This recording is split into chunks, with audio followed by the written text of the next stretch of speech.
Sun's starting to rise here in the goldfields as well. We're facing east, and it's a beautiful morning. How about those kangaroos we saw down there at the Oval there? Unbelievable. Unbelievable. Everywhere.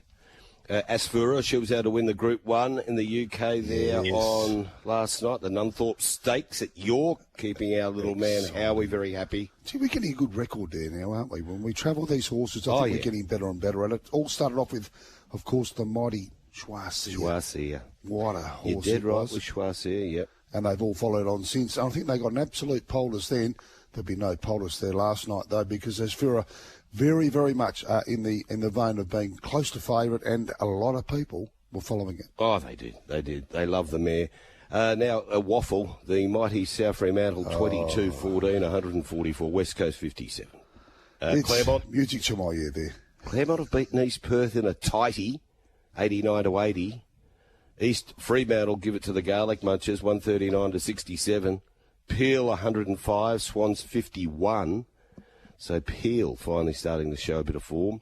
And Subi 53 have been trounced by Perth 93. That was the story of the day, really. Perth are definitely going into the finals, but they're going in with a little bit of pep, shall we say. Mark, they've won their last couple. They're going good, Perth Demons.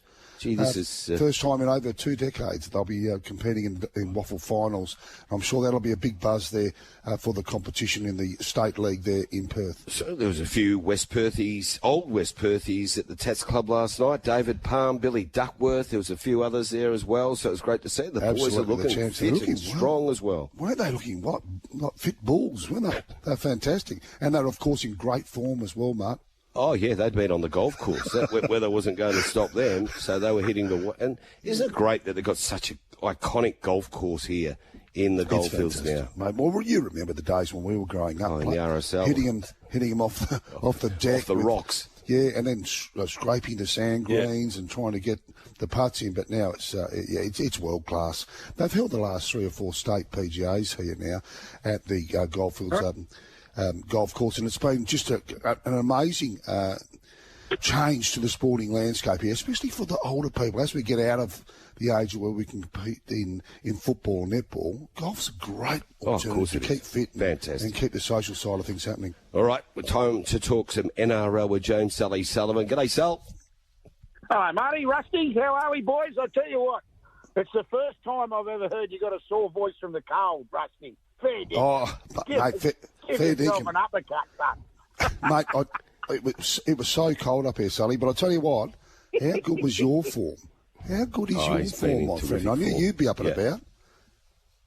Yeah, well, I'll tell you what, how good was Friday night? Let's get the bottom line.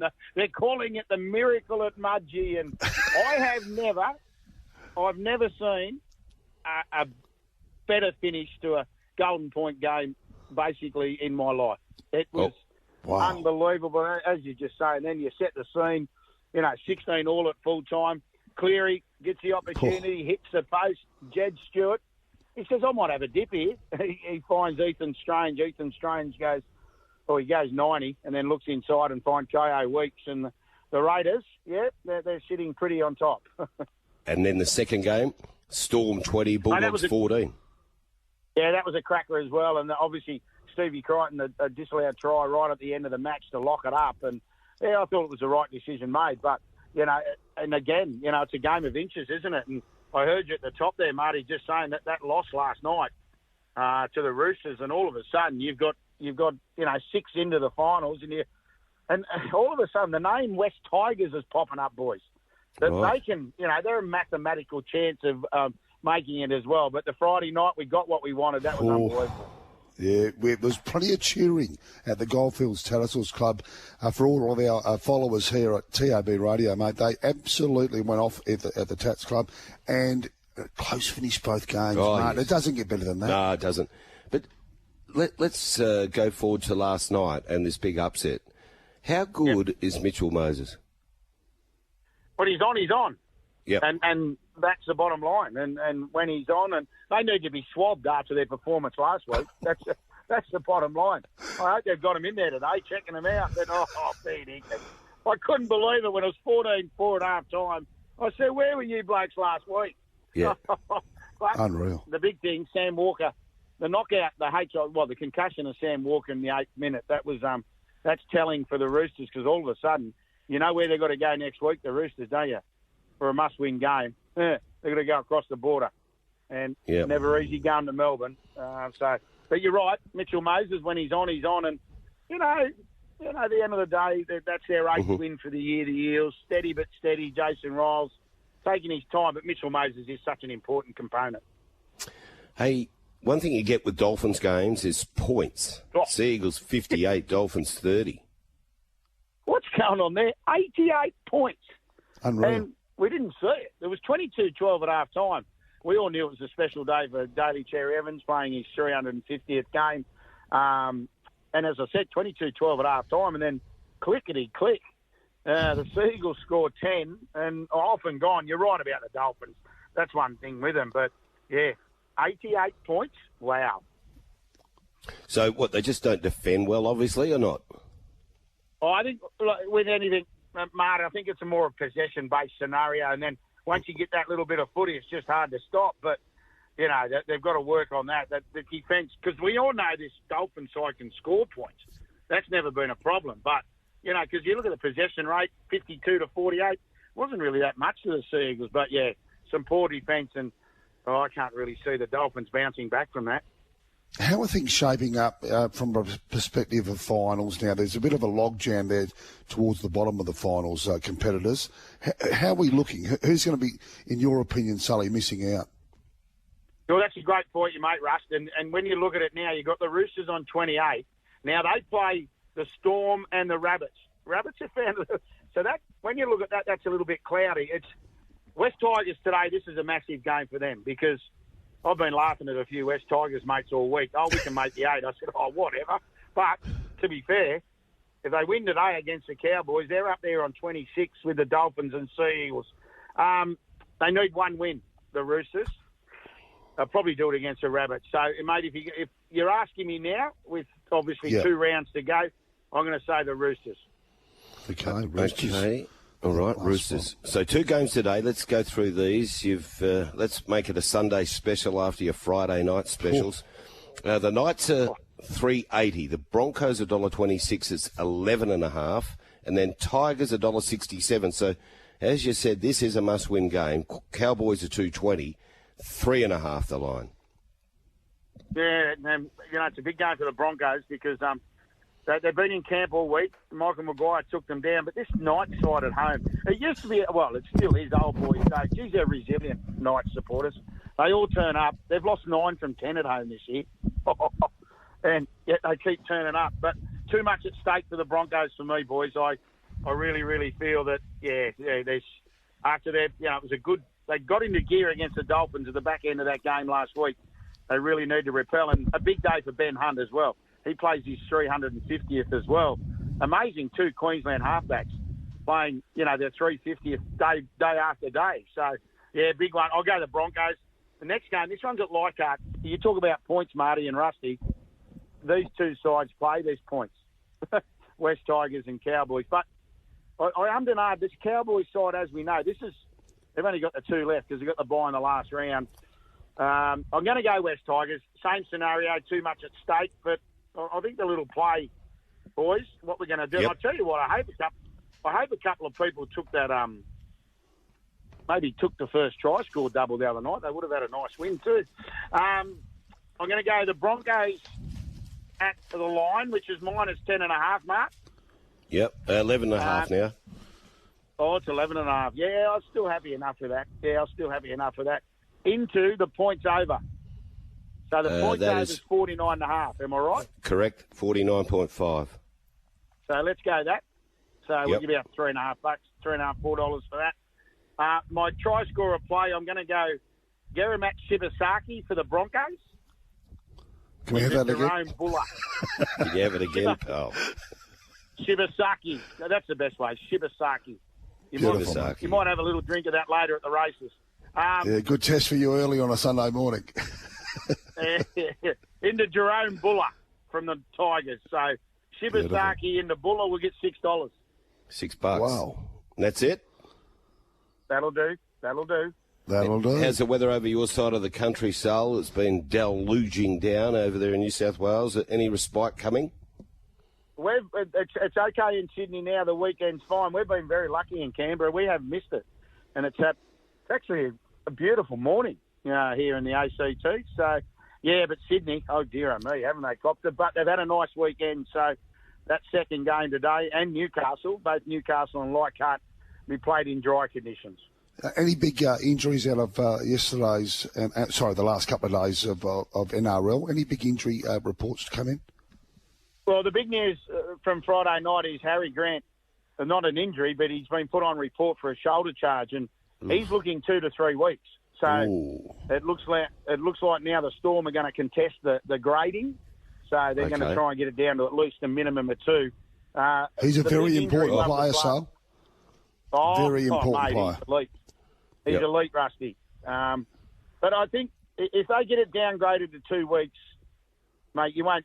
At the end of the day, Wishart will go into 9, or Bronson Garlick. But as you don't want that happening around finals, so you never really want that to happen around finals time. You want to be settled going into finals without too much of injury, and of course with suspensions, which are avoidable.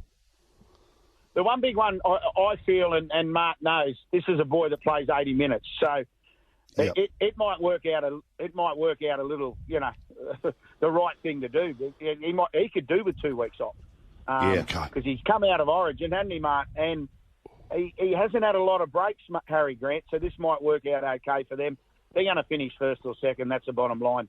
The Melbourne Storm. The big one, as I mentioned earlier, the HIA for Sam Walker for the Roosters. He's come back and he's been crucial to what they've done, and no coincidence. He goes off the field in the 8th minute last night, and they fumble their way through. And listening to Trent Robinson, the coach, he was just disgusted with their completion rate. They just couldn't complete. So, always great to have a chat. We'll listen in on Thursday, chat again on Friday's drive. Stay safe, boys. Have a cracking afternoon. James Sully Sullivan there. He was like Nostradamus there on Friday. Oh, really. When you go back over his tips for the audience, incredible form. 0427 789 571. Just before we take a break, you get your text in on that Retrovision text line. A couple of questions there for Rusty or myself. More than happy to attend to them. Soph will be managing that. Studios there at Gloucester Park.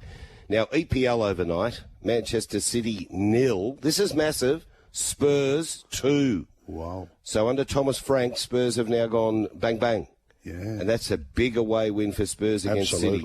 I was talking to one of my EPL men last night and about who would be the favourites to win it, and he said Liverpool, Man City. So that's a big win for Spurs. Good upset. Bournemouth 1, Wolverhampton 0. Brentford, the mighty Bees, have got their first win of the season against Aston Villa 1-0. Burnley 2, Sutherland 0. And Arsenal 5 have defeated Leeds United 0. Gee, they let loose, don't they, the Gunners? When they really get going, they let loose. There's something to watch. There's something to behold. 0427 789 571. That is the Retrovision text line. Get your Sunday Saviours in, and we'll be back with Chris Nelson after this. Racing and sport from different angles. You're listening to The Aftermath on Tab Radio Racing and Sport. Concentrate. Yes, welcome back. And a big meeting yesterday at Royal Randwick. And Chris Nelson was our man who watched it all unfold. A very good morning to you, Chris. Good morning to you, Marty, and good morning, Russell. Good morning, Chris. Now, first off, how did that track play on a heavy 10?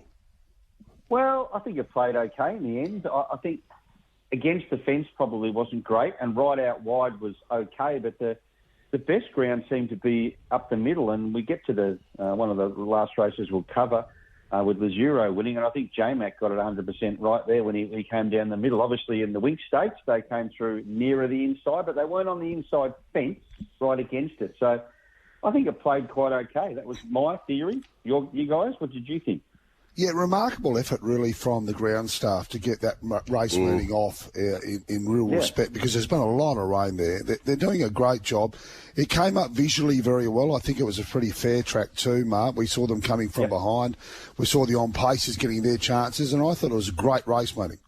Couldn't agree more. I thought it was it played very well. As I said, there didn't seem to be any overly fast or bad lanes at Randwick, and that's excellent. I mean, as Russell said, they had so much rain. They'd over 200 mils of rain.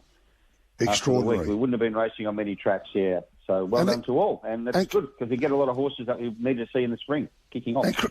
Chris, the ground staff seem to be getting better and better at it right across Australia, even here in the West now. And I'm touching wood as I say this. Yeah. We've been very fortunate with a lot of rain. This has been one of the wettest winters we've had in decades, I would say.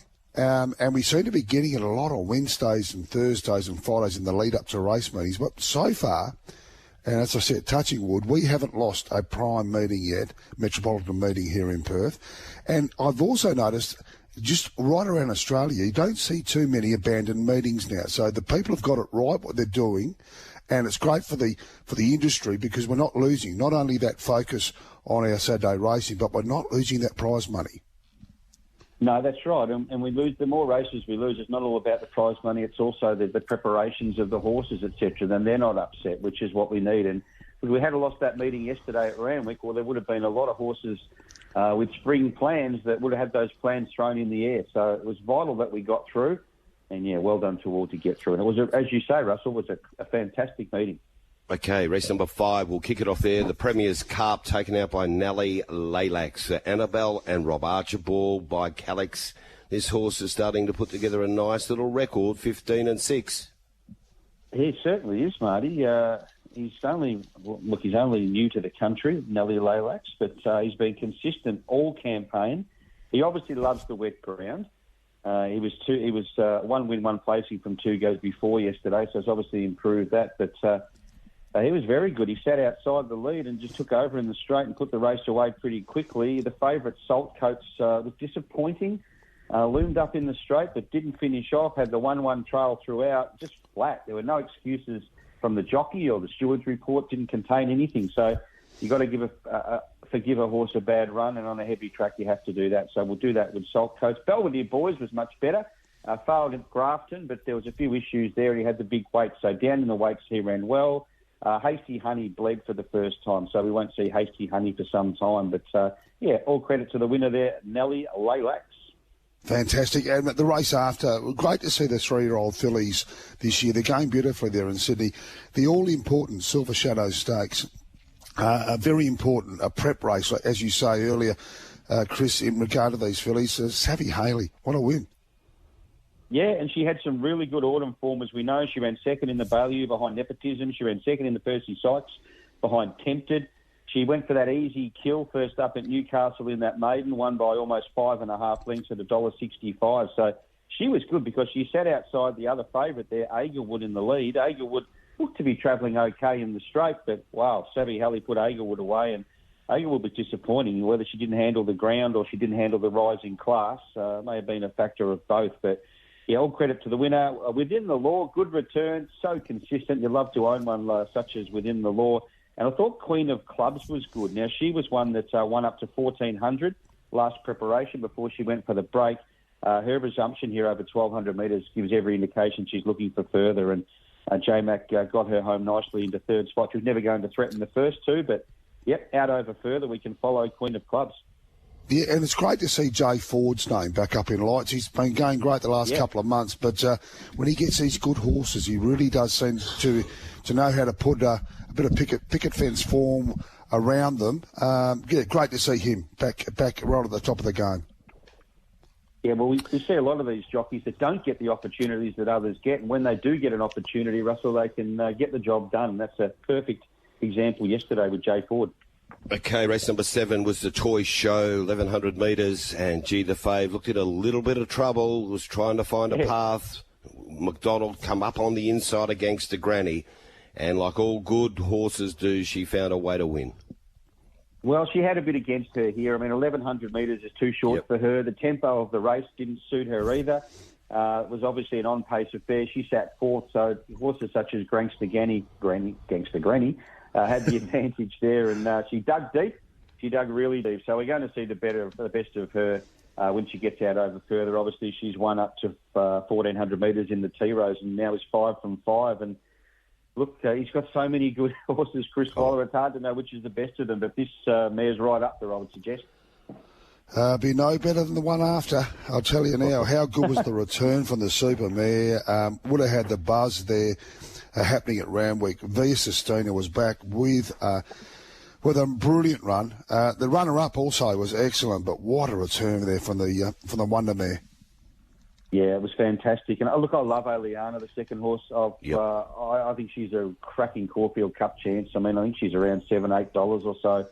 I don't think that's a bad price even this far out. But yeah, Via Sistina and Oleana, they sat a long way back here, but they were able to cut the corner and saved a ton of ground there and then fought the race out. Wolf was outstanding because he had to come out wide. He was back and last and wide out on the home turner early in the straight, and he's made a lot of good ground to finish, 2.5 lengths off them. So you'd expect to see good horses come out of this race, and we will. Arapaho was also excellent, having won a Sydney Cup and first up runs third in the Winx Stakes. Others, Gringotts, wide from the 600 metres, just didn't quite finish off. Not much to report from the others, but the cream comes to the top, and that is Via Sistina, Oleana, and certainly Wolf in the mix as well. And then Chris Waller in the Show County, the following race, wins with McDonald again on Lazura. Yeah, this was a good win, Marty. I think this mare is underrated, and if you listen to Chris Waller and J-Mac after the race, well, first thing Chris Waller said was she'll win a Group 1, probably more. And then J-Mac gets up and says she's an absolute star. So, I mean, why did she start $6 and why weren't we all on there if that was the case? I don't think she'll start that price in a similar race next time. It was a good win because the pace wasn't really there, but she was back second last and J-Mac sliced through, as I said, around the middle section of the track. It was a great ride. Took over from the 75-metre mark and raced away. So, and you look at her form, she's got some pretty good form last prep behind that. Lady Shenandoah, Fangirl, Lek Vart. I mean, yeah, I think she's one that might have got under the radar, but I don't think she will next time. Yeah, and in the last there, we were certainly cheering home the wonderful colours, Johnny Sargent's very, very formidable colours. Great to see them back in form there with Glad You Think So, another So You Think winner. Geez, going well, So You Think, isn't he? Amazing. Yeah, he always seems to be going well, Russell, doesn't he? This was an average sort of race. I mean, I couldn't find one here, to be honest for you. But Glad You Think So got the job done. Probably not a lot to take out of this race going forward, certainly with the good races coming up. So we'll probably see most of these go for a bit of a break and return in the off-season. Okay, just before we go to one race at Eagle Farm, tell us the horses to follow there from Randwick. Queen of Clubs out of race 6 when she steps out over further. Obviously Via Sistina, but I won't put her in. I will throw in Oleana and Wolf. I thought they were both terrific returns. And obviously Lazura, who we've underrated, needs to be followed going forward out of that 9th race. You know, sometimes when you just run into somebody you know is a very good judge and you haven't seen him for a long time. Yep. So yesterday we're at the Haddon's Hotel, one of these hotels in Kalgoorlie, Chris. And Gary Rintle, who's a very, very good judge, was putting a few bets on. I said, Gaz, what's our bet of the day? He said, race 8, number 6, Eagle Farm, formal display, first run in Australia. This will be winning. Tell us about it. Yeah, well, trialled really well. 2 trials since coming from Ireland. Won one of them. Straight to the front, both trials. Won the first one, and then the second one was beaten by Birdman, who came out and ran so well in Sydney last week. So the riding was on the wall there, and they didn't stop backing formal display from when the markets went up on Wednesday afternoon. And look, he didn't win by any great margin, and the tempo was there to help him because they didn't go hard, and he sat outside the lead. But you have to say he's going to take a lot of benefit, having not raced for something like 11 months from that win. So he's definitely one we follow going forward. The second horse was pretty good too, Larrikin Rogue. He had the tempo against, but he does that. He's had 2 runs back, and they've both been similar. He gets back and runs on. You think there's a race for him somewhere at this preparation, but certainly I'll be following formal display. And just one out of the last quickly, guys. Viminelli ran second, About to Explode. Absolutely motored to the line. That had the flashing lights all over it. Viminelli first up. We'll be following him, formal display, and Larrikin Road. Very good. And Chris, great also to see some of the apprentices doing so well on the Saturday meetings, including the rider there of Viminel, young Emily Lang, winning a race in town. Flying. Emily Lang ran second in the premiership behind Angela Jones last season. There was a nothing between them right up until the last meeting. And she rode a double yesterday, Emily. Yes, she did. Ange rode 3, and Tony Gollan trained 4 winners. It's becoming the norm every couple of weeks, Tony Gollan training 4 winners. He has 20 for the season at the moment, 3 behind Chris Waller and equal with Kieran Ma at this early stage of the season, the National Trainers Premiership. Now, we got racing today to bet on? No, we're racing at Kilcoy today, guys, and it's not about form at Kilcoy. It's about where you are on the home turn, because if you're in front, you're home. The straight's about as long as Cannington. So, you don't want to be back in the field, guys. So just find the leaders and you'll generally find the winners. Okay, Chris, thanks for that. We'll catch up next week. Look forward to it. Thanks, guys. Enjoy. Good on you, Chris. All right, halfway stage. We'll catch up with Racetrack Ralphy after this. Racing and sport from different angles. You're listening to the Aftermath on Tab Radio Racing and Sport. It's starting to dawn. A beautiful day here in Kalgoorlie. The sun is up, and hopefully we should be getting some information on how that track's going to look today for the big Goldfields Tatts Club meeting, the Cup meeting, of course. Quick one off the text line for Retrovision, and then we got Racetrack Ralphy for that Moonee Valley meeting yesterday. Yes, Mart. In on the text line, the most embarrassing aspect of the suspension of Isaac Rankin, and this was the big talk around here yesterday too, was the time it took to reach the decision. The AFL obviously caved in to Rankin's defence lawyers, who played the mental health card and left the door open for him to play in the grand final if Adelaide was to lose the qualifying final. If it was only a low-profile player, like other than Rankin, he would have been given a 5-week suspension, no doubt, on the Monday morning. Maybe Rankin's defence lawyers should have played a few of Snoop Dogg's songs at the tribunal with the homophobic lyrics to get his suspension time reduced even further. What do you think? That's from Rusty Guts. Been a bit of that talk going around, hasn't there? Rusty's always good with the texts. Yeah, mate, look, up here there certainly is people saying that the AFL are wrong here. They've dropped the ball here. They've got to be consistent about it here. I'm still of the view that sticks and stones may break your bones. I really don't think that people should be super offended by a word or a tag, especially when it doesn't actually affect their person and who they are. It'd be like me calling you a name. Yeah. If it had nothing to reflect on you or your personality, why would you be offended? 10 minutes away from 7 o'clock, Racetrack Ralphy joins us now. G'day, Ralphie. Good morning, boys. Moonee Valley is back, as in it's played absolutely brilliantly yesterday. The second meeting back for running a fortnight to go on softish ground, and we had an okay meeting. The rail was out 5 metres, a couple of little spring highlights, but I would say the A-graders are certainly back at Caulfield next week and ongoing. So, but it should be a couple we can pick out for the future. Beautiful. Ralphie, again, we were just chatting to Chris Nelson about some of the apprentices finding their way on Saturday meetings, prime meetings here across Australia. Great ride there, hard to cross yesterday. We cheered at home. Young Rose Hammond, a 3-kilo claimer.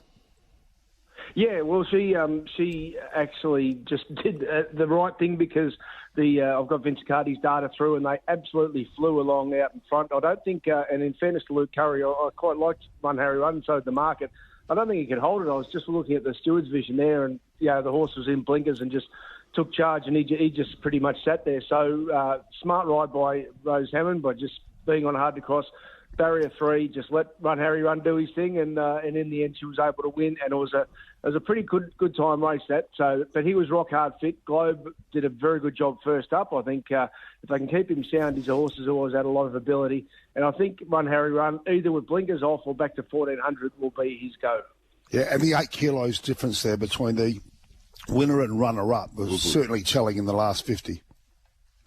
Well, perhaps, but also I think race fitness. Globe was first up and hard to cross been racing through the winter. So I think I'm less a weight man than some, but I'll certainly look at the clock and look at fitness, and I think that was also a big part of the equation. Okay, let's start it off. The opener, Cherish Me. Kieran Ma starts the season off in wonderful fashion. Gets the Quinella Hill Angel ladder, and Miss Celine back in third. Absolutely. So this is, and what you really need with your mindset here is that the rail out 5 metres is same track, but totally different track from 2 weeks ago when the rail was true, where you can really blend into it. Big leader advantage. and not just as far as the rail in race one, but they just sauntered along. So Cherish Me's won narrowly, but this is a really good job. Second best last 400 and 200 of the day, so was entitled to get beaten and didn't. So I think they've got her back on track. They've always had a big opinion of her when she won that Blue Diamond qualifying race at Geelong, and I wouldn't be surprised if she wins again off this, even though overall time was modest. Okay, race number 2, you put this in the black book last. I think, was she on the backup or was it a fortnight, Jennifer Moose? But you black booked her anyhow. Well, it was a fortnight, and let me tell you, she's going to win again. She is airborne, this horse. Now, last start, Rail True helped, but also position and running was a big disadvantage. Well, yesterday, Rail out 5 metres, big disadvantage. You look at that and you'll say, well, what was there about length 1.3 lengths between the first 5? But, we're having a good study at the mid-race move, huge effort to win again. So the first 2 runners, for completely different reasons, but were both entitled to get beaten of Kira Mars. And she's going to give this Archer a shake, which I believe she's going to at Flemington. This performance was very, very good, despite, the time was okay. But to be able to win from where she was in the run, huge effort, and she's going to give it a shake at Flemington, which I assume is her next run. Yeah, in the third race, Ralphie, it was a bit of an early quaddie killer for us here in the Goldfields. Zachy Spain knocked us all out. Absolutely, and did so on Bingy, who led throughout, and that's the prime example that I was saying, that really the theme of the day, there was quite a few horses that were in the market that you knew were going to settle off pace, and you just had to accept you were either going to do your money or you had to try and work in a leader. I'm not saying I found Bingy, but I also didn't play because I knew both Crossbow and Exit were going to get back, and a beautiful ride from Zach Spain. I'm pretty confident that horses like Godfrey Kirk, who I think he's a big tracker, so he's going to improve, and Crossbow and Exit, like I said, with disadvantage in that sort of small field. But yeah, terrific ride from Zach Spain, as you said. Simon Wilds had a good start to the season. He's been training plenty of winners, and Navy King and Daniel Stackhouse won this event, betting Bird to Buy. Yeah, we often say, don't we, Marty, that just away from those big Group 1 days, Stacky just racks up winners like this. And I would happily say that he intimidated Logan Bates out of the early lead, not being overly hard on Logan, but there was a real contest for that first 800 metres. And on a leader's track with a rock-hard fit horse, Navy King, he said, no, I'm going to keep going forward. If I get beaten, I'll get beaten. Logan handed up, and in the game of poker, Stacky won. But Bird who buys the horse to follow from the meeting for sure. He'll go third up, it'll step up in trip as it did last prep. And I hope it doesn't go to Flemington. I hope there's on a matchup I'd have her on Jenny Vermoose, but I think in this grade, maybe a Moonee Valley race in I think there's another one in 4 weeks' time, it will be his go. So one of the horses to follow from the meeting, Bird to Buy, he's ready. And a very well-travelled, lightly raced Space Rider certainly caught the attention of punters there in the following race. Great win. Yeah, it was, and I greatly respect Mick Price because he's so open and honest afterwards, and he's got a huge opinion of this horse, and he was very bullish about it. Mark, I don't know if he needed to go to the toilet. He was just in a bit of a hurry to get back because he absolutely flew at Aleppo Pine and just fell off the cliff the last bit. So I think Aleppo Pine's going to turn up a much fitter horse. So it was one of those horses, there's a tipping point, even though it's a leader's track. If you go too quick, particularly on a first-up horse, you're going to cave in. And he certainly did. But he's a nice horse, Space Rider, but I wouldn't drop off Aleppo Pine second up from here. And the mare there, Marty, you'd remember that mare, Fuddle Dee Duddle? Yes. West Australia? Yeah, for Eddie Rigg. That's right. And the team. Go to race number 6, over the mile, and it was race to race. Price and Kent, the creator, wins for Logan Bates. Yeah, well, I'll give Logan his flowers here. So he rode this absolute to perfection as far as a front-running ride was concerned. Probably intimidated Mark Zara out of the lead on Reset the Jazz, who was happy to sort of ride it on a bit of a cute fashion. I would think the horse, the little hidden run here is Lincoln Rocks. Just the perfect first-off run for it. Not much market support for it, and much better on a bigger track. So I think Lincoln Rocks is the one we can follow out of this race. And the time-honoured Cullion Stakes, one of the lead-up races as we head towards spring, was a great competitive edition of it yesterday with the Barrackeel finding the line first. Yeah, well, what was funny pre-race, and I'm saying funny in hindsight, was that he had a vet check behind the barriers, and the vet had to look at it, and then they say, all right, Ben Allen, you can get back on. He threw himself on this horse like Leaping Leanie Poffo from back in the 1980s wrestling days. I thought he is very keen for this horse not to be scratched, and sure enough, the horse came to play. It was its first 1,000-metre run, and that was, to me, the only query, but got the beautiful suck run from barrier 1 behind the Flying Midwest. Again, Oak Hill, if you wanted to plough into Oak Hill on the rail out 5 metres, that's on you. But Barrack Hill got the perfect run. Oak Hill didn't. I'll tell you what, though, I wouldn't drop off Barrack Hill on a match-up basis against Oak Hill. It was very good first up. And he's lightly raced too. So, but they're the two, obviously, Oak Hill and Barrack Hill. They were favourites going in. There'd be favourites coming out as well. Okay, so we spoke about hard to cross win there for Paynes and Rosie Hammond earlier on. And in the lucky, the Dr. Sheehan Plate and Red Hot Nick and Thomas Stockdale combined. Yes, and red hot can sometimes mean something different in racing, but I'll say red hot, beautiful ride. Once again, same track, but completely different setup. But yesterday was the perfect day to set the handlebars down with the rail out 5 metres, and Tommy Stockdale did it again. If you risk the weight, you got to return. But Stolly Bolly is obviously the horse to follow, and like I said, this was the theme of the meeting. There are a lot of horses that were in the market that just shouldn't have been because they were horses that like to find their feet, and Stolly Bolly was another one. I'm pretty confident he's going to have a big, good, a solid benchmark to open the handicap win in him in store. So going forward, Stolly Bolly, Bird Dubai, and Jenny Vermoose are the main three I want to follow out of this meeting. Okay, so we'll close those three off, of course, with our black books. And certainly Jenny Vermoose, she's getting a bit of a following now, this horse. Yeah, absolutely. Well, Tony, sorry, I was going to say Tony Tombre. He needs another Colt hero, so this could be it. And away we go again. Have you got room for me and Swanee there next month? Yes, we're just clearing the decks for you. October 4, you'll be doing your best work over here. Sorry, October 3, isn't it? Is the big function? Sorry. Yeah. Oh, it's going to be good, Chris. Can't wait. I was just going to say, I saw some of Swanee's finest work at a sports club recently, and let me tell you, everyone in Kalgoorlie, you won't want to be missing it. He's in good form. Well done. All the best. Thanks, Racetrack Ralphy. Good on you, boys. There he goes, Ralphie Horowitz. Does a fantastic job. He does, doesn't he? Time for the news here on Tab Radio's Aftermath. Rusty Collett and Marty Young with you until 9 o'clock. On the Aftermath, it's time to introduce the 1985 Brownlow medalist from the Footscray Football Club, Brad Hardie.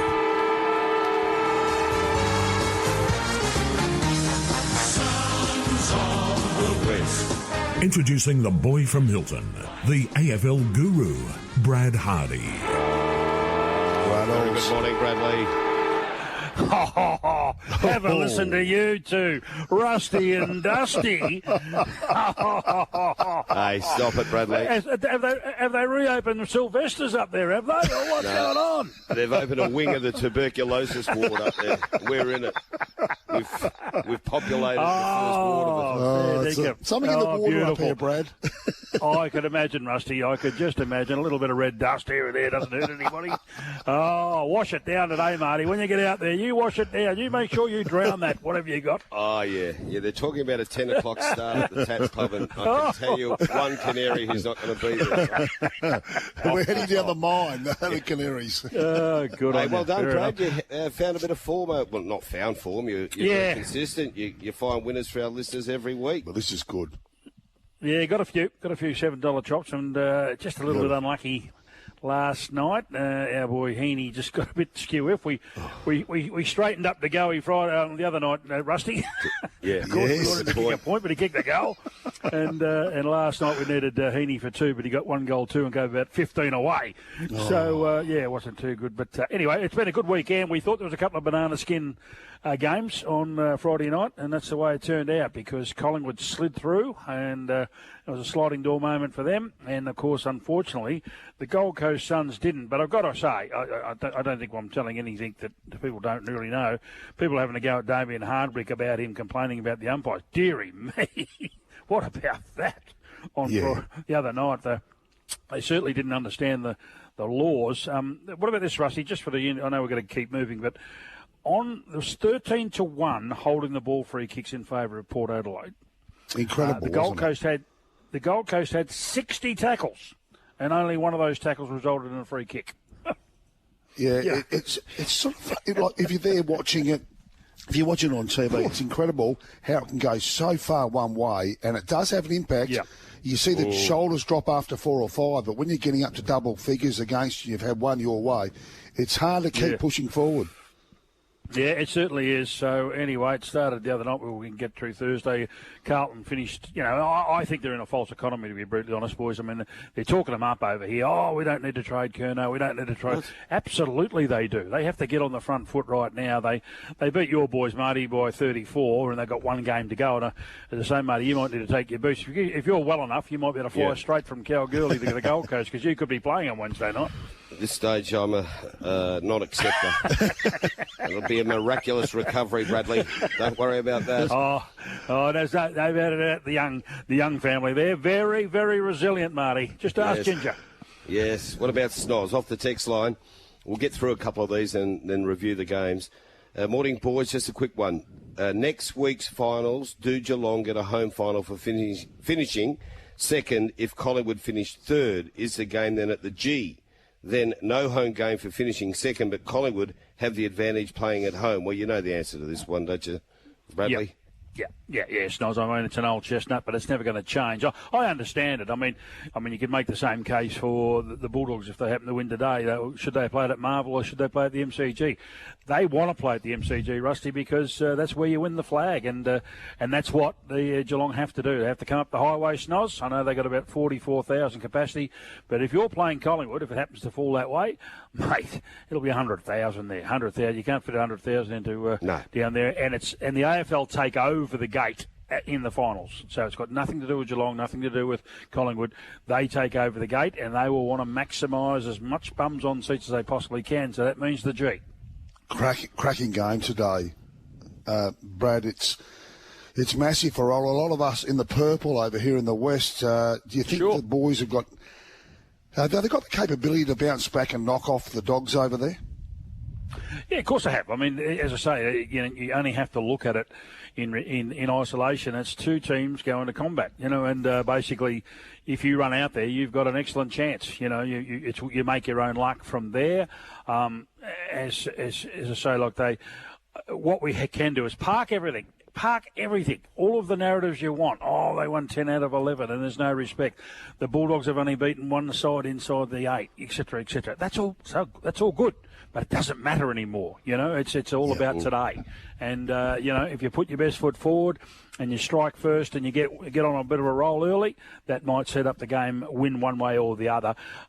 There's no doubt. I mean, these two teams had a cracking game at Optus earlier in the season. There's been a few changes. There'll be 8 or 9 different players for the Bulldogs today who weren't in Perth for that game, Rusty. You get Hayden Young back. The Bont wasn't playing that day.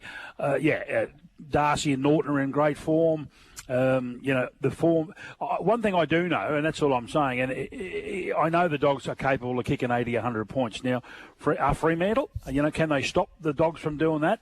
And if so, can they kick 80, 100 points? Well, that's going to be the big question today, because I think under the roof, it's a beautiful day here, but unfortunately, as we know, it's played under the lid, so it doesn't matter anyway what the weather is outside.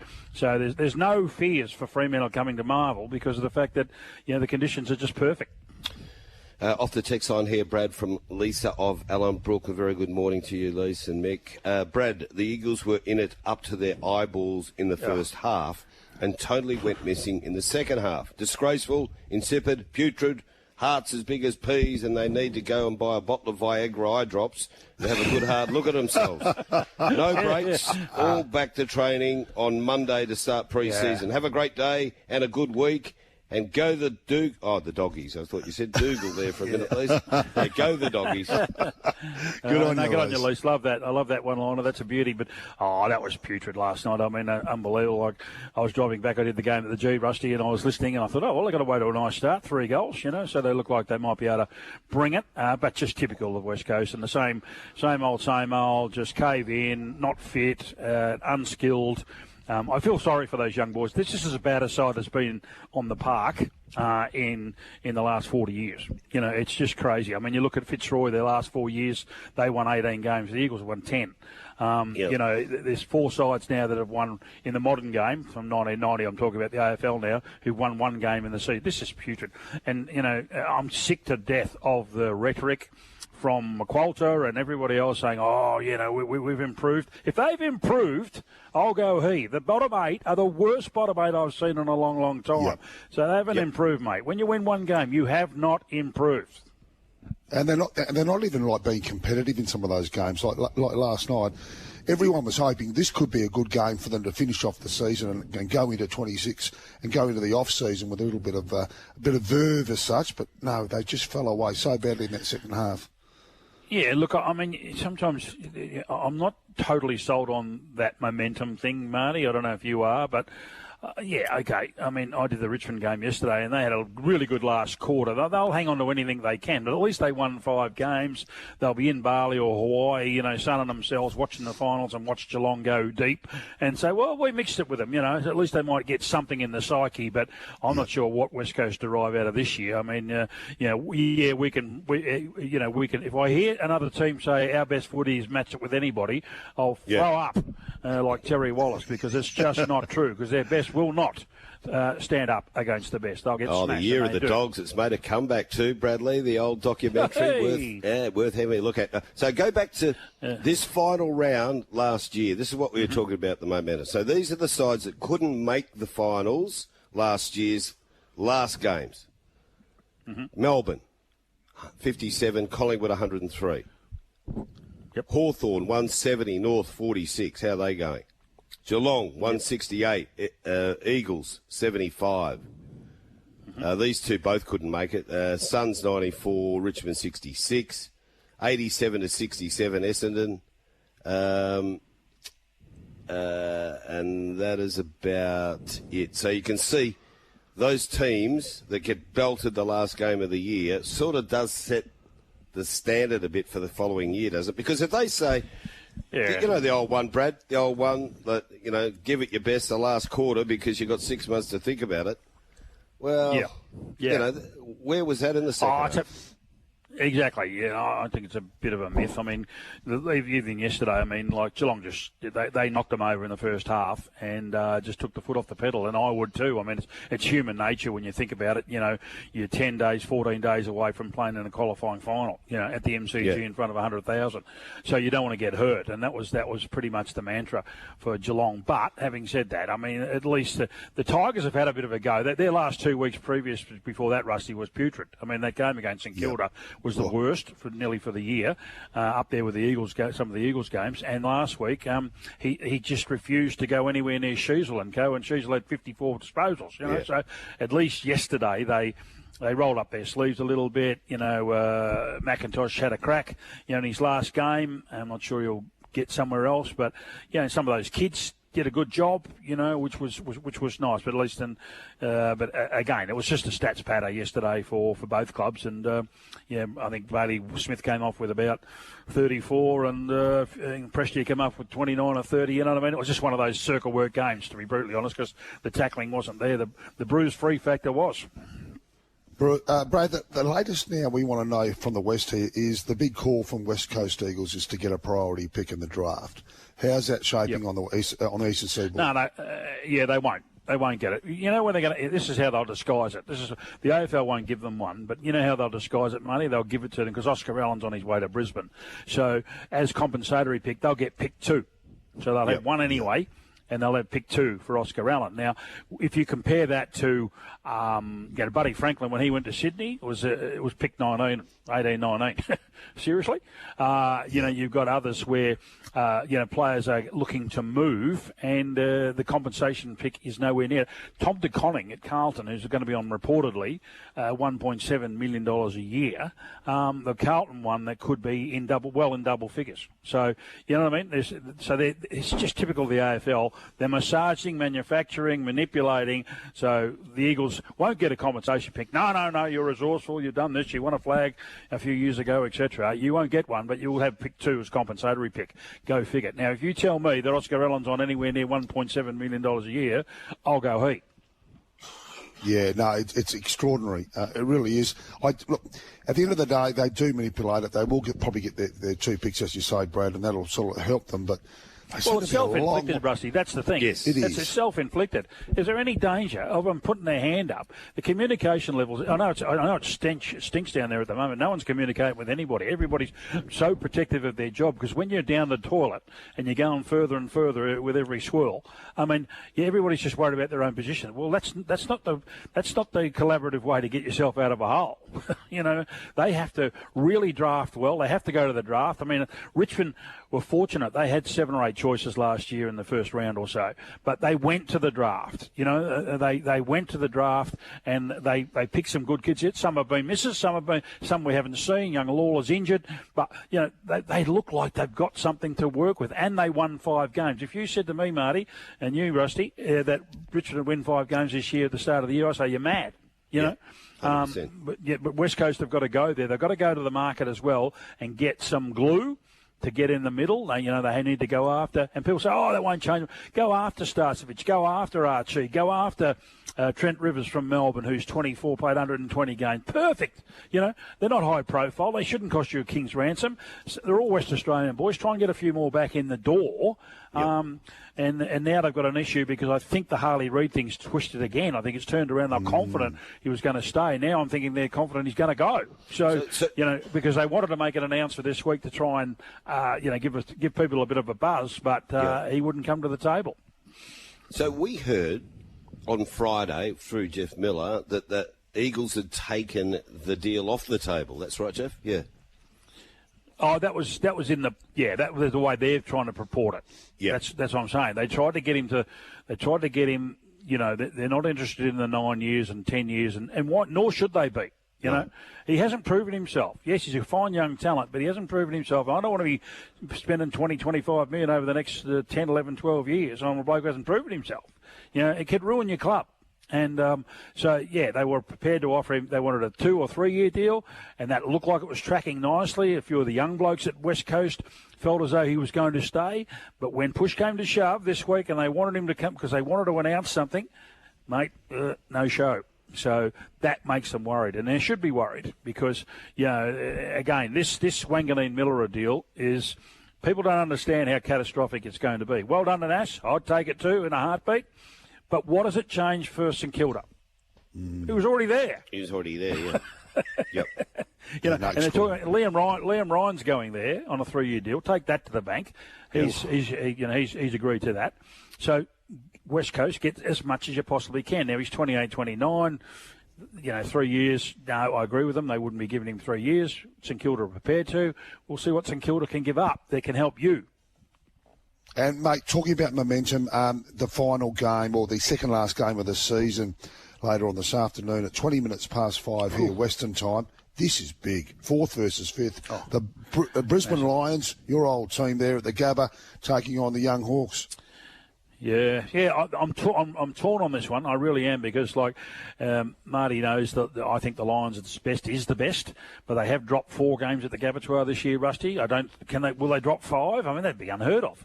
1, but you've got to respect Hawthorn, their form over the last 2 to 3 weeks, and we've been saying it all year, Marty.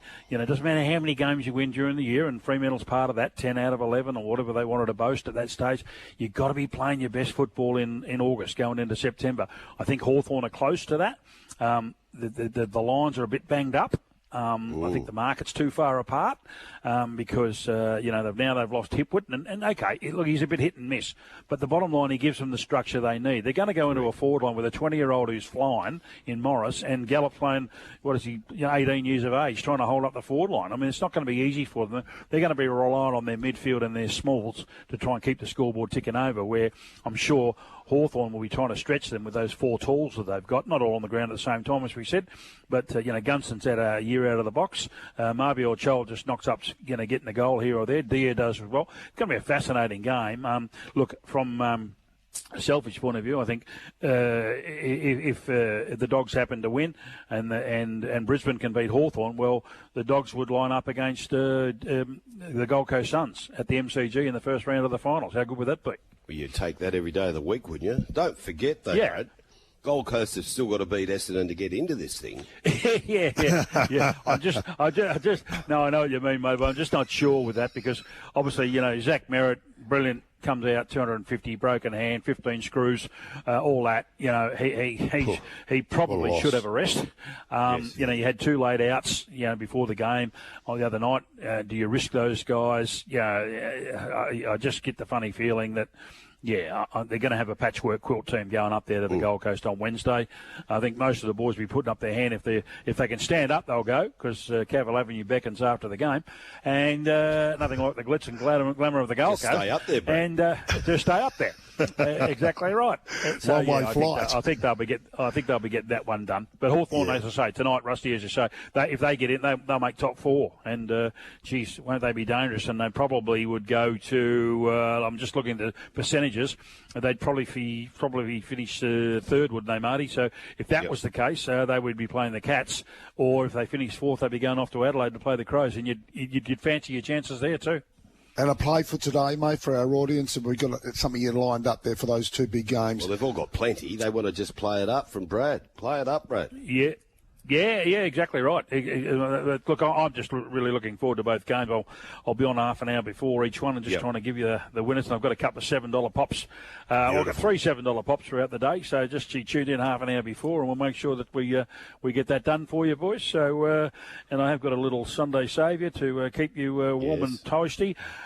We'll kick off Port Augusta. I don't normally go there. I'm a Port Augusta specialist, as you know. Race 1, number 1. Named after you, Marty, Pirate. $1.80. There's only a small field. It'll go to the front, run them straight their legs. So straight to the top. Yeah, right. Go to the front and improve your position. Race 1, number 1, Pirate, $1.80. Gamble responsibly. Yeah. I've got a very good push here, boys. A Goulburn Race 7, number 7, the qualifier for the big dance. Wootton Verney. I think from Kieran McAvoy to ride. Gelded. Heavy track form. Put in, take out $3. Goulburn Race 7, number 7, and then go to Swan Hill Race 7. Again, number 7, Angel of the Sea, to be ridden by Harry Coffey, in the race named after him. It'll be winning, so $3.50 there. So Port Augusta Race 1, number 1, Goulburn Race 7, number 7, and Swan Hill Race 7, number 17. Wrap them all up, Rusty, $18.90. Wow. Ginger and I today. There you go. Beautiful. One off the text line here, Brad. Long-term, high-price contracts are very dangerous. I'm sure Gold Coast would like to revise theirs with Mac Andrew. Yeah, he's just got a clause in it though, so they don't have to go on with it after about 5. So and that would be, so. And look, I think people are becoming a bit guarded about this, these long-term contracts because, as I say, just take St Kilda. They've already got Max King on a super duper deal, long deal, hasn't played. They've got Nass now for 2 years, but big money. And now they've got DeConning coming in for half a dozen, 7 years at huge money. So you've got 3 blokes commanding, 20 or 30% of your salary cap. That's not healthy, mate. It's not healthy. So with Mac Andrew, if he was 1.2 last year, his current value, just on last year at 1.2, the way he's played this year, he'd be about 800. Maybe not even. Yeah, you're getting that because of potential and your size. Because he needs to really sharpen up. I mean, he started all right the other night, but again, just drifted out of the game. And when they needed him, he wasn't there. They threw him forward late, and that was just out of desperation. So, yeah, I see that. I've always had a trouble with that. I like players getting good healthy bases, boys, with incentives, because then I reckon that's the way I operated as a player. I don't mind putting my hand out, Rusty, and you don't mind paying me. But when you get unconditional contracts with just such huge money, you sleep well at night, the family does, the bank manager does. But I think it takes the edge off you the longer it goes. Now, the big one will be coming up in the next season or two. Sam Darcy. If these other blokes are worth $2 million and $1.2 million, what is Sam Darcy worth? Well, that's the thing. There's no been more bigger fan than me. But he's not. I wouldn't be paying him $2 million. I wouldn't be paying anybody $2 million. I don't get it. I know they're saying, but this is the hypocrisy of the whole thing. You know, waffle clubs, sandful clubs, grassroots. If they put their hand out for a bone, just shut the door on them. You know what I mean? And you're talking about these blokes. I mean, what's the Prime Minister get, Rusty? You know the current affairs better. Is he 600, He's getting 700? too much. Under 6, I think. Under 600. Yeah, well, it's 3 times more than the Prime Minister running the country, mate. Not that he's any good, but the bottom line, I wouldn't pay him that. But the bottom line is that, $2 million is just exorbitant. I just don't understand it. I really don't. And, Bradley. I think there should be a little bit of a cap on how much they've got a salary cap. But as I say, this is not the EPL. We don't want to get back to those days. A quick sports update from the Waffle yesterday, if you don't mind. Oh, yes. You must have been following it closely, Bradley. The mighty Red and Whites are going beautifully at the minute. Oh, yes. Did we lose a game? How did we lose a game? We lost one to West Coast Reserves. Only game we lost. About round 2 or 3. Well, that paid for the trip away. Yeah, it was the away trip. We've all pulled that one. Before you go, there were a few bloody West Perthies in town last night. I don't know how they snuck in. David Palm and Billy Duckworth. What? There's a couple of others Garlic there. Munchers. The Cardies were up. Was Billy up there, is he? That's good. Joe David Fancy Palm, number 6 for Richmond. Garlic Muncher from Cal, wouldn't he? Mel Winnan up there? No. Mel, he's okay. Uncle Bill up there? Bill Dempsey? Uncle Bill, up there, no Bill? sign of him either. No. No, it's good to see them, though. They're nice and fit and strong. It's great. They're fantastic guys, all of them. And, David Palm played for Richmond, number 6. Yes. And Billy, we know how good Billy was. And, it's just fantastic. And that's the thing about the golden time. You can have all the trappings in the world and all the money and all of that sort of stuff. But, geez, playing in an era like that when such great guys were playing, it was just the camaraderie factor. A beer was more important than $1. And, you went to war on the thing, and I don't use that term loosely. And then after the game, you shake hands and have a beer. It's beautiful. Yeah, times have changed, Bradley. Okay, Brad. Oh, they certainly have, Rusty. They certainly have. We've got to go because you'll start charging us overtime. Where are you going? You got to get ready. We can just afford to pay you as it is. Thank goodness for that multi. Loads 1, 2, 3 at Retrovision, Brad. That's the way to go, boys. And you enjoy yourselves up there, and I hope you get back safe and sound, rusty and dusty. Mate. Have a great afternoon, Brad. There he goes, See you, Brad boys. Hardie. Go, Dogs. We're taking a break. Racing and sport from different angles. You're listening to The Aftermath on Tab Radio Racing and Sport. Yes, broadcasting from the beautiful Goldfields. It's dawning a fair day here. There's a little bit of cloud, but the sun is up, and at this stage we're looking at a soft 6. But if anyone can help us with an upgrade, because we've been ringing everyone who should be able to help us, we can't find anyone. So 0427 789 571, come to the rescue for Retrovision. Now, golf at the moment, the women's golf. There's a big tournament on. And big news out of Mississauga Golf and Country Club in the US. Royal Fremantle's Minjee Lee has got a share of the lead after the third round. Minjee shot a 5 under today to be equal leader with Canadian Bev Henderson, who's also on 11 under. They're 3 shots clear of the world number 1 from Thailand, Faithfull. And, of course, there's other good news here, but in the top 10, we've got Grace Kim, the other young Australian. Great mates they are, both Minjee Lee and Grace Kim. Very, very close friends on the tour. Grace Kim hit a 4 under today to be 6 under, 5 shots off the lead, but it currently in equal 7th spots. It's great to see the 2 Australian girls up there. New Zealand's Lydia Ko is a couple of 1 shot further back after 3 under, and then we drop away after that with the Australian main players there. But wouldn't it be wonderful if Minjee Lee could pull off yet another win there on the LPG? Well, the boys on the Sports Daily will all over that tomorrow morning. They love their golf, TC and Diggers. Game 2 in South Africa overnight, the Wallabies, they pulled off that miraculous win in Game 1. No such luck yesterday with South Africa 30, beating the Wallabies 22. But they're going okay, the Wallabies. Well, they are. Renaissance there for the... It does seem like they're back, which is what we needed here in Australia. We need that impact. We need them doing well. We've got the World Cup coming up, of course, next year. And to get that impetus, to get them winning and beating some of the best sides in the world, will only do a great thing for that tournament.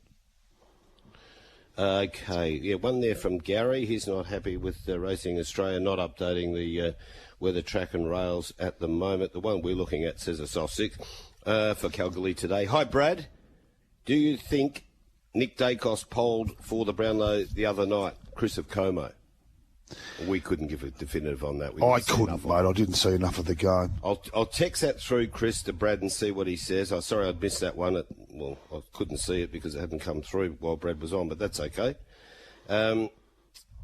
Seats on the straight-up bus. Would love to go, Jace. We'll be working through that when I get back to Perth tomorrow, and I'll let everyone know who's on or they're on, and I think we may be going for a bigger bus. Friday, September 5. Yeah, the fabulous Mundaring Hotel. Going to be a beauty. The bus will leave from Gloucester Park, 11:30, gets out to the Mundaring. The butcher is putting on some beautiful food, a few Swan Draft frothies, and it's all about bringing the straight-up team together.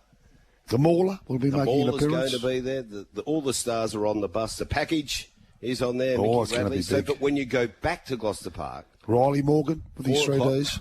4 o'clock GP, into JP's. How good's and this the package deal? is going to buy everyone a drink. First one's on the package there. That's a great deal, isn't it? Can't get any better than that. Could be a big night at Gloucester Got Park. a very special guest joining us. She's one of our favourites. Tash Faithfull. Very good morning.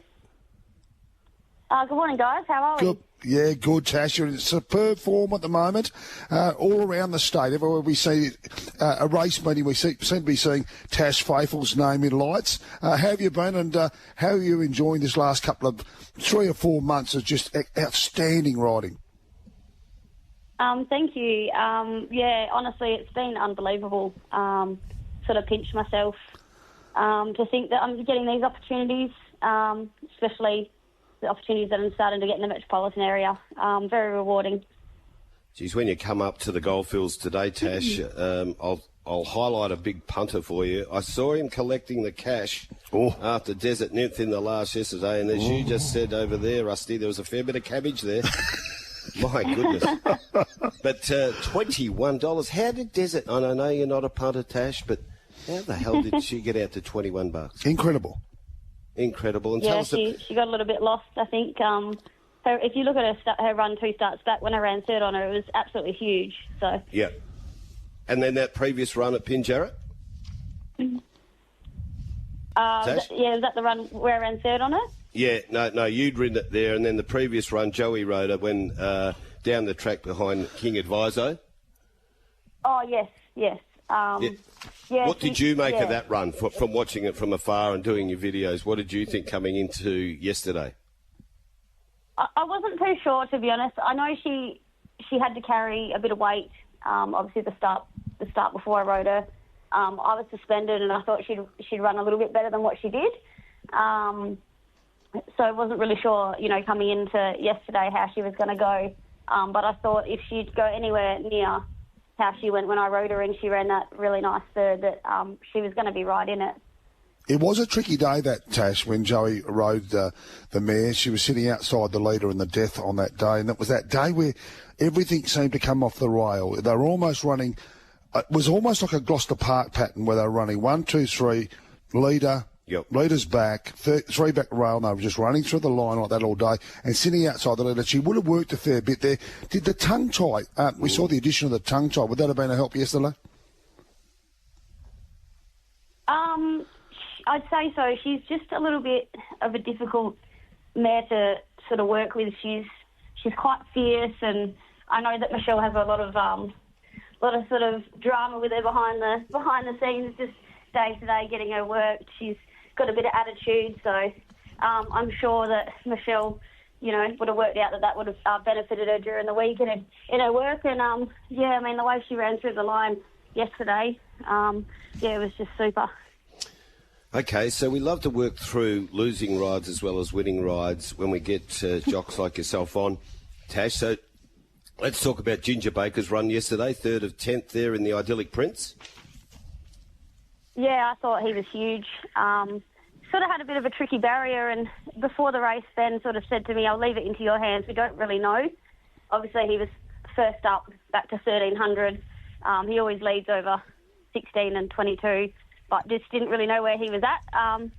And, yeah, when he jumped, I sort of thought I was just going to end up midfield. As the sort of race panned along, I thought, I'm going to end up outside the leader, and then next minute I was leading. So, but, yeah, I thought he ran a super race, and you'd be really excited with him for this preparation. And how'd you find Belmont Park itself there yesterday? It seemed to be racing very, very well. No matter where horses were, they all seemed to get a pretty fair go at it. Yeah, I think it raced very fair. I think towards probably the last 2 races, the track softened a little bit more, started to get a little bit more softer underfoot than the start of the day. But I guess my mare in the last, she's a real mudlark, so probably just having that little bit of softness under her foot really helped her.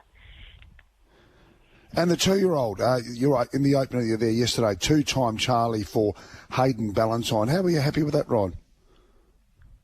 Yeah, we sort of thought that he might be looking for the paddock because he's a big raw horse. Mm-hmm. He'd done a lot this prep. At the start of the prep, you were flat out getting him to do a bit of pace work, and he went all the way through and had his trials.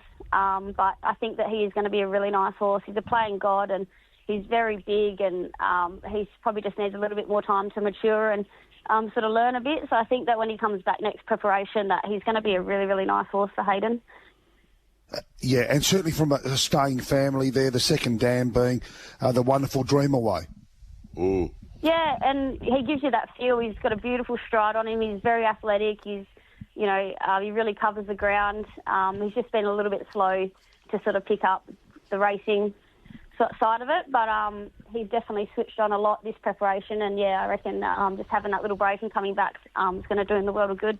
Okay, just one more from yesterday, then we'll have a look at your rides here at Kalgoorlie today. Mystical Man's now had the 2 runs at the mile, running third to Triple the Chant yesterday. Is he just about ready for a step up? He definitely is, yeah. He finds them a little bit sharp over the 1,600, so he actually done a really good job yesterday. He's a bit of a difficult horse to ride. He's very big, he's very gangly, he sort of never wants to travel early in the race. You really have to sort of ask him to find for you, but I thought that that was a super effort, and I was just rapt. Molly's a good friend of mine, so I was rapt to see him finish off so well, and I think off of that run you'd think he'd definitely be able to pick up one of those 2,200 metres races on a Saturday. Now, you've been having an amazing time coming up here to the Goldfields, very well supported by, of course, the Pierce brothers, but you've just had a season to behold here at Kalgoorlie. What are we looking forward to today? Yeah, no, it's been great. Pierce has sent a few up, and Peter Fernie's always been a big support. Jumping on a lot of his today, and they all look like they're very good chances. I really like a little mare called Chipilly. Yeah, great debut here. Great debut in the state. Yeah, she gave me a really good feel. I made a little mistake, went a little bit early on her. Probably should have won. And yeah, I think she'll be winning today. Really nice little mare he's got from the eastern states there. Yeah, New Hin Street early in the day. Looked also like for Peter. Yeah, looked like a good run. Looked like she's going to need the 1,200. A little bit short for her, got run off her feet early.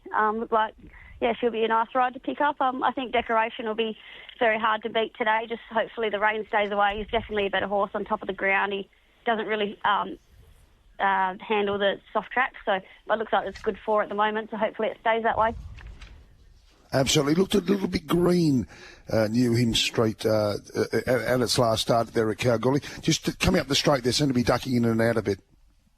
Yeah, it was. It was sort of running all over the place, and I think that as well she was so run off her feet early.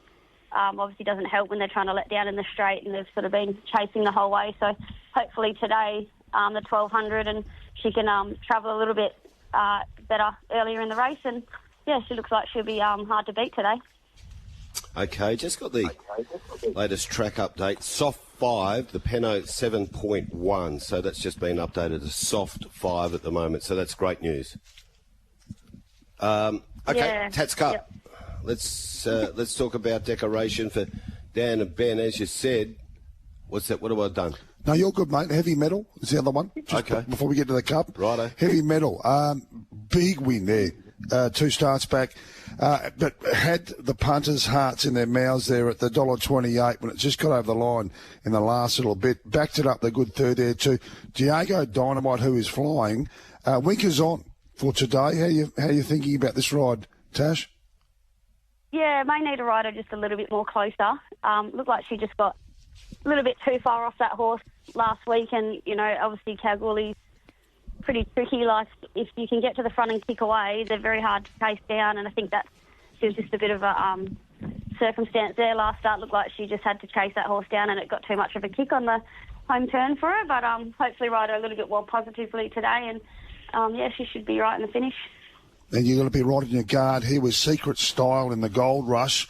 She has that tendency to sort of fall asleep in the barriers a touch and can miss it.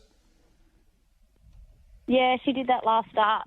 I think we've done so much work with her trying to get her to settle because she is really hot and she has gone in the barriers and kicked a lot and not wanted to load. So we probably, a couple have come out, had to get vetted, so that didn't help her. We were in there for a very long time and she did fall asleep and miss the kick last start. So hopefully we won't be in there as long today. And, yeah, hopefully she jumps a bit cleaner and she can be in the first couple.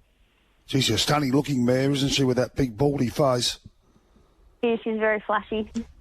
Absolutely. And then, of course, the Tatts Cup, Tash, the big race of the day. You're aboard the favourite, Decoration, 2 from 2 in Kalgoorlie.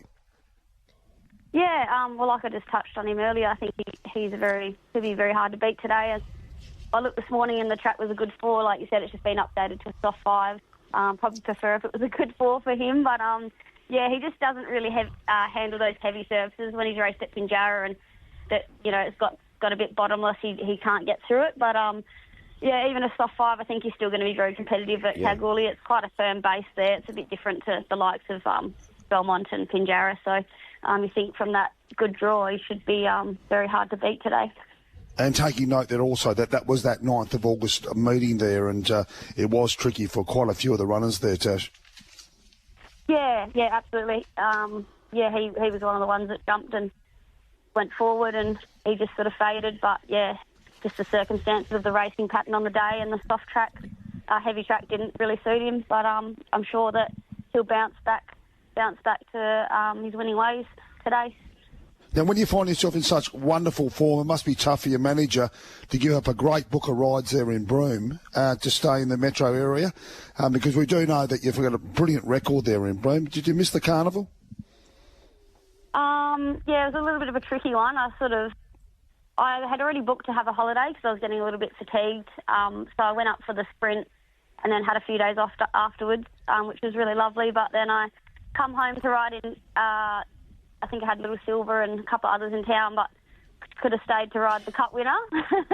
So it's always a little bit tricky which way you go. But, I mean, at least I got to ride the sprint winner and got to have a bit of a holiday. And, yeah, it's always a little bit tricky trying to work out which way to go. Okay, Tash, so it sounds like you think your best rider's Chapilli. You're keen to ride this mare race number 4, the Frank Turich Memorial?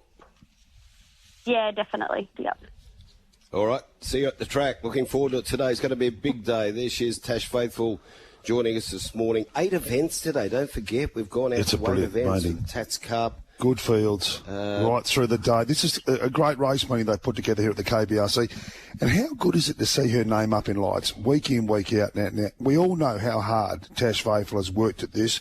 We all remember going back to that terrible fall there a number of years ago. And we thought we might have seen the end of Tash, but what a great comeback. And boy, oh boy, doesn't she fight on. That is for sure. We're talking pacing next. Shannon Suvaljko's our guest.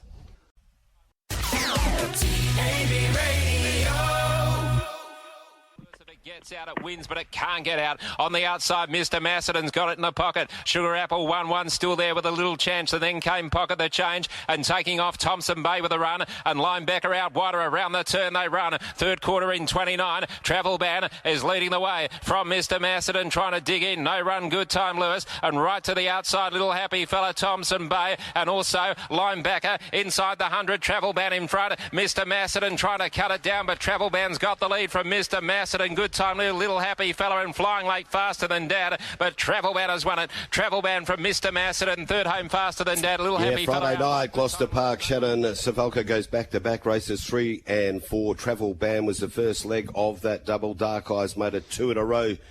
Very good morning, Shannon. Well done on Friday night. Yeah, hi, how are you? Thanks a lot. Yeah, we're up on the goldfields, mate, steering the ship here with Rusty, Collett, Marty Young. And, let's talk about the win of Travel Ban first off. I think both of them, you're able to sort of lead and stack and rack and sprint. Was that the case? Yeah, that's right. The week before, I drove Travel Ban and I was 3 deep all the way. So it made a difference when he drew one. And, I jumped off it the week before and I said, this will be hard to beat next start. And, come out with barrier 1 and he was able to get the cash. And then Dark Eyes leading. This is a good price, $6.50. Yeah, he was. He's been really unlucky, Dark Eyes, and probably a lot of people didn't have him leading because Vegas trip crossed him a couple of weeks before. He couldn't get out that night, and I was able to time it a little bit better, and he felt really good in the warm-up, and he done the job good. So these two going forward, do you think there's still more wins in store? Yeah, I think Travel Ban went home with Nathan Turvey on Friday because Kat and Trevor, Warwick, I think that was their last night of racing for trotting for them. Then they're going into gallopers now, so it was good for them. And then hopefully Nathan can win a few more. And I'm sure Dark Eyes, he'll keep on racing throughout his grades. And the faster they go, the better he'll go too. So I think there's a few more wins. Gee, that's a massive change for Kat Warwick and that family to be heading across the Galaxies. And look, they've had great success in both fields, but that's a big call. Yeah, it is. Yeah. I think the new system, the new handicapping system, affected a lot of their horses, so they got high on the marks pretty easy. So it's good. It's good. I think they had a couple runners already for the gallopers, and I think they're going to pre-training, and good luck to them. Hey Shannon, I want to get your perspective of the August Cup because you drove in it. You were on Hoppy's Way. It looked to be a race full of a lot of moves. Watching it at the Tatts Club there on Friday night, can you give us an overview of it? Yeah, well, the two good horses drew 8 and 9, and they're trying to stay in front of each other. So, I came out and I got in the moving line. I was probably 1-1, 1-2 early. Yep. And then when Junior pushed forward on Mighty Renato and the leader wanted to stay in front, Denny Roberts. So, and Magnificent Storm went past me probably after a lap, and it was flying past me, and I thought I was going to cross him pretty quickly, but then Junior kicked up, and it was on for young and old then. And when they go, that fast for the first lap and a half, it was going to take its toll. So it was a great race. It was a good spectacle, I thought, and it was great to be in it. And Menemshah, who we know has got plenty of ability for Joe Suvaljko, was sort of last man standing a bit, wasn't it? Was that the way you saw it? Yeah, well, whoever done nothing out the gate and nothing in the run was always going to run home because I think they'd only come home steady. So, with them going 2,500, it's really hard for them to run that hard all the way. So, that untold the leaders, and Menemshah was the beneficiary of that all day. So take nothing away then from the runs of Mighty Ronaldo, Magnificent Storm, and also Lusaka? Yeah, I think that Lusaka got held up a bit, but Mighty Renato, he's probably not suited to doing that work. He's more fast horse, but I thought Magnificent Storm was unbelievable. So he went good. Just at the top of the lane there when he was still in front. You and I watched them together, Russ. He said this, and then Herculean held on. It incredible. Just got too much for it. But as you said, it certainly makes an exciting spectacle when you do have those mid-race and early race moves at GP. Shannon, thanks for your time. Well done on the double, and continued success. Yeah, thank you. Have a good weekend. Good on you there. Shannon Suvaljko counting down to the news at 8 o'clock. The Maulers arrived with the coffees. Thank goodness for that. Oh, he's a champ. He was Absolute on fire champ. yesterday. Hey, Western Trilogy's not far away. How many winners can a bloke back in a day? Western Trilogy? Yes, well, the trots, the gallops, Yep. will all be on us before we know when it. we get into Racing Rewind after the news, we'll talk about the Racing Awards last night. Last night. How good was that? Fantastic. Gee, It must were have they? been a gala event. Didn't they dress up nicely? Some of the photos coming out of those awards. We've got some good-looking people in the industry these days.